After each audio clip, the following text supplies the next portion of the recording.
चले आगे बढ़ते हैं। चीन की वजह से जापान को भी अब खतरा सता रहा है। ताइवान की तरह जापान की सीमा में भी चीन घुसपैठ करता है, अपने ड्रोन भेजता है। रूस की तरह शेंकाकू द्वीप पर चीन और जापान में तनाव लगातार बना रहता है। और यही वजह है कि अपनी रक्षा नीति में जब जापान ने बदलाव किया तो दुश्मनों की लिस्ट में चीन को सबसे ऊपर रखा है।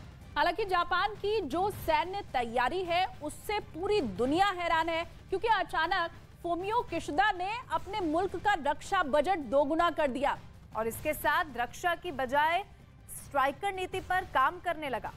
किशिदा कूटनीतिक रास्ता भी अपना रहे हैं और भारत के साथ साथ यूरोप की भी यात्रा करते हैं।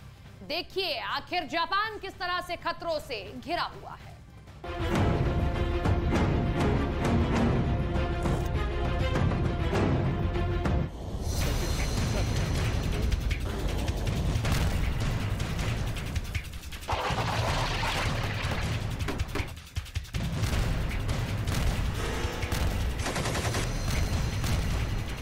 इंडो पैसिफिक थिएटर के लिए सबसे बड़ा शैतान है चीन।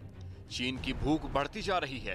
ताइवान को हड़पने के लिए आमादा लाल शैतान की फौज की नजर जापान पर भी है। हम आपको बताएंगे कि आखिर ड्रैगन को जापान में क्या खींच कर लाता है, क्योंकि उससे पहले समझिए कि आखिर जापान किस तरह से प्रशांत महासागर में घिरा हुआ है। उत्तरी प्रशांत महासागर में मौजूद जापान एक ऐसा द्वीप है जो अपने दुश्मनों से घिरा हुआ है। उत्तर में रूस आंखें दिखाता है, पश्चिम में नॉर्थ कोरिया मिसाइलें चलाता है और दक्षिण पश्चिम में मौजूद चीन गाहे बगाहे उसकी सहनशीलता की परीक्षा लेता है।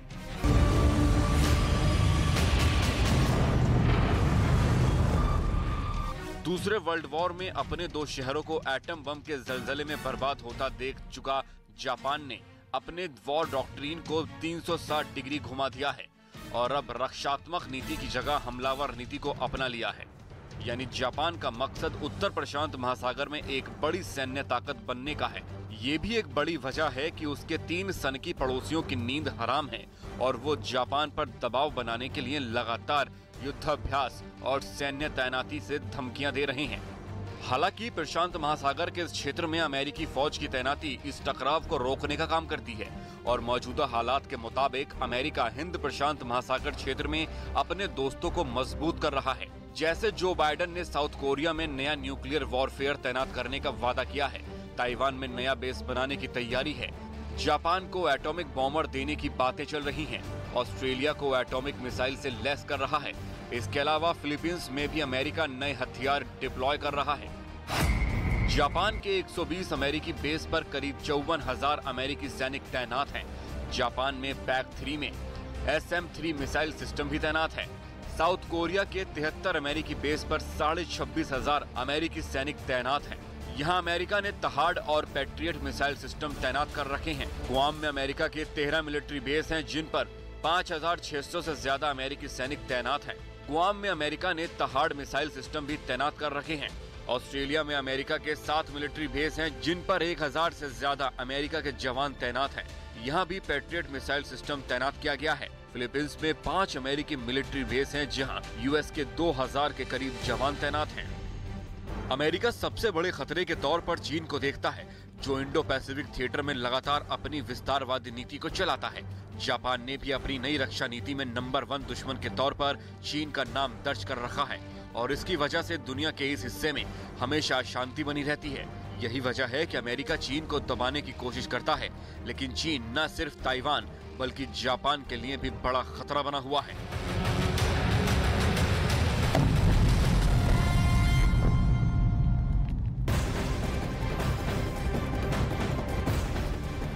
और एक बड़ी खबर आपको बताएं, साउथ चाइना सी में बाइडेन की दबंगई को चुनौती देने के लिए पुतिन ने अपने तैनात हथियार को धार दे दी है।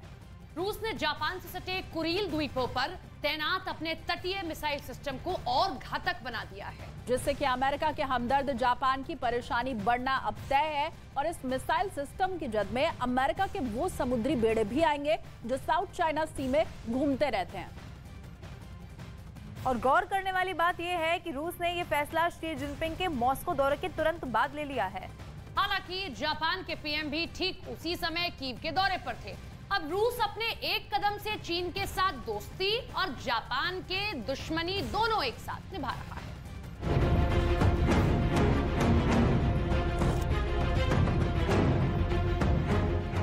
साउथ चाइना सी के विशाल समंदर में असली खिलाड़ी आ चुका है। नाम है व्लादिमीर पुतिन। जापान की नाक के नीचे तैनात रूसी मिसाइल सिस्टम को और ज्यादा खतरनाक बना दिया गया है, जिसे देखकर 12 मास जापान के पसीने छूटते रहेंगे। साउथ चाइना सी में अभी तक जापान, चीन और उत्तर कोरिया से ही खासा परेशान था, लेकिन अब रूस भी उसे परेशान करने चला आया है। प्रशांत महासागर में जापान के ठीक बगल में यही वो द्वीप है जिस पर जापान का कब्जा होना चाहिए था, लेकिन है रूस का कब्जा।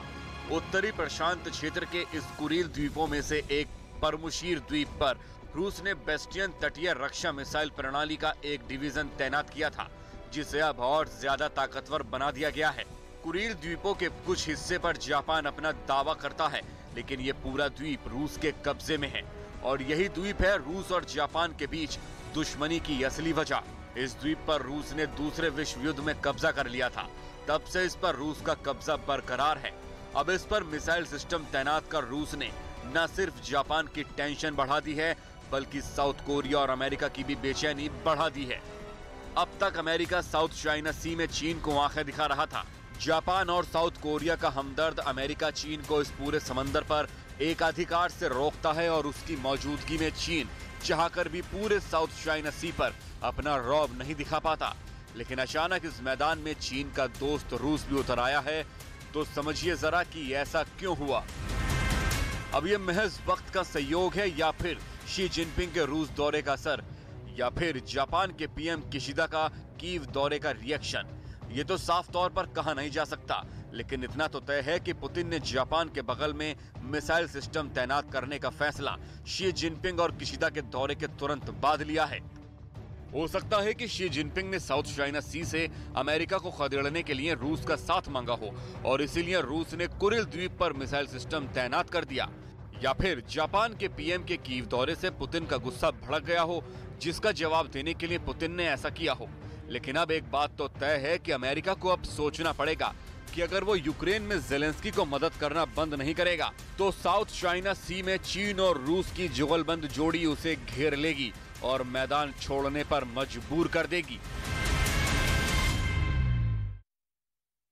तो ज़ेलेंस्की के 3 नए वीडियो आए हैं और इन तीनों वीडियो में ज़ेलेंस्की का जोश देखने वाला है।